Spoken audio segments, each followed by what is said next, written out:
बहुत से ऐसे साधक शिष्य हैं, व्यक्ति हैं जो बदल बदल कर देवी देवता का पूजा साधना करते रहते हैं।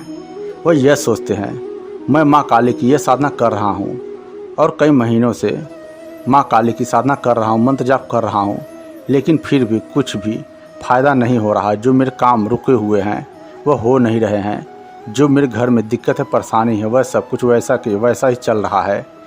इसलिए आप माँ काली की साधना तो करते रहते हैं, लेकिन उनके ऊपर पूर्ण विश्वास नहीं रहता है।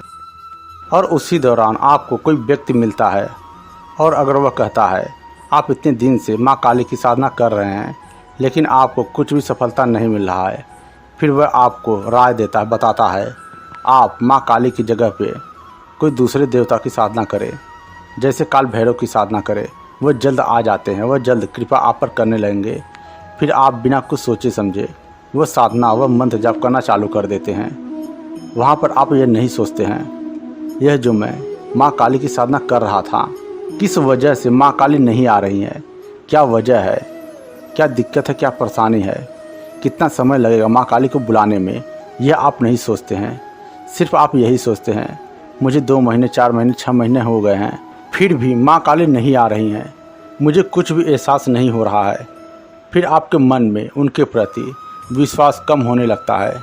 फिर आपका मन आशंका से भर जाता है। फिर आप दूसरी साधना करने लगते हैं। यहाँ पर आप बहुत बड़ी गलती करते हैं, क्योंकि आप ये नहीं सोचते हैं माँ काली मेरे पास नहीं आ रही तो किस वजह से नहीं आ रही है, क्या दिक्कत है, क्या परेशानी है। पहले आप यह समझे, अगर आप माँ काली की साधना कर रहे हैं, 2 महीना, 4 महीना, 6 महीने से कर रहे हैं और अधिक से अधिक मंत्र जाप कर रहे हैं, जब तक माँ काली की शक्ति की ऊर्जा आपके अंदर नहीं बनेगी तब तक आप पूजा साधना करते रहेंगे, तब तक वह शक्ति नहीं आएगी। जब वह शक्ति की ऊर्जा आपके अंदर बनने लगी तो वह शक्ति तुरंत आपके पास आना चालू हो जाएगा।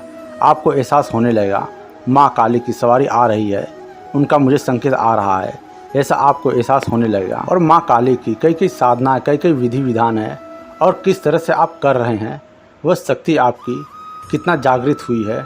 और आप अक्सर यही करते हैं, जब वह शक्ति कुछ भी जागृत हो जाती है तो आप उस शक्ति को छोड़कर कोई दूसरे शक्ति की पूजा साधना करने लगते हैं।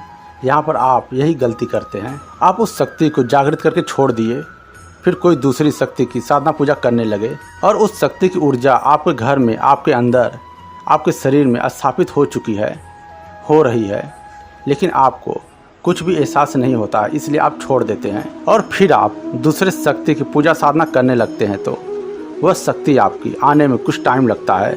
फिर वह जो शक्ति की आप मंत्र जाप पूजा साधना करते हैं तो वह शक्ति इतना जल्दी नहीं आती है, और जो आपने शक्ति जागृत करके छोड़ दी है वही शक्ति फिर आपको बाधा पहुंचाने लगती है, आपको दिक्कत देने लगती है, लेकिन आपको कुछ भी पता नहीं चलता है। फिर वही शक्ति दूसरे शक्ति को आने नहीं देती है, क्योंकि वह शक्ति आपकी जागृत हो चुकी है, जागृत अवस्था में है।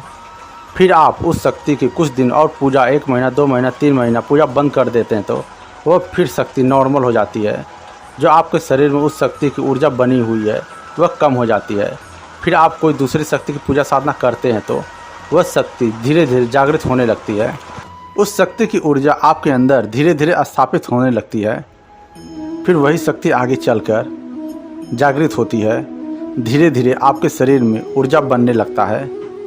फिर आप कुछ दिन, कुछ महीने करते हैं तो फिर आपको कुछ एहसास नहीं होता है तो फिर कोई दूसरा साधना करना चालू कर देते हैं।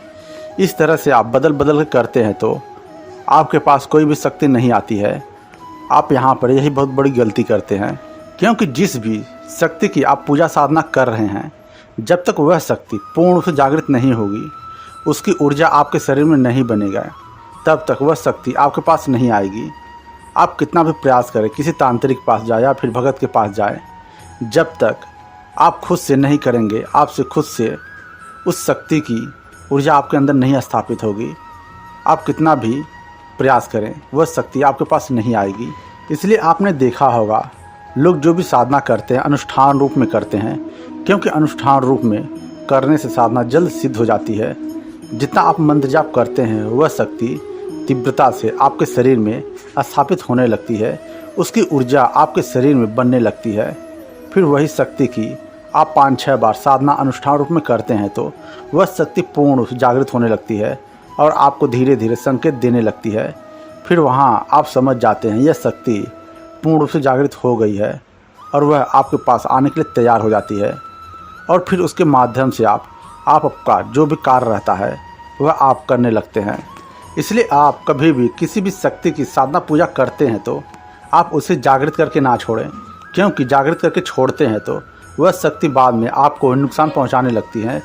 इसलिए आप कभी भी शक्ति को जागृत करके ना छोड़ें। इसलिए आप जिस भी शक्ति की पूजा साधना करते हैं आप उसके ऊपर विश्वास करके पूर्ण रूप से करें। अगर आप बार बार साधना चेंज करते हैं, बदलते हैं तो वह शक्ति नहीं आती है। इसलिए आप जो भी करें बहुत सोच समझ कर करें। आप अपने जीवन में खुश रहें, जो भी आपकी मनोकामना हो वह पूर्ण हो। मैं अपनी शक्ति से प्रार्थना करता हूँ। मुझसे जुड़ने के लिए चैनल को सब्सक्राइब करें, बेल घंटे को बजाकर ऑल करें, जिससे जो भी वीडियो मैं इस चैनल पर डालूँ वह जानकारी आप तक सबसे पहले पहुँचे।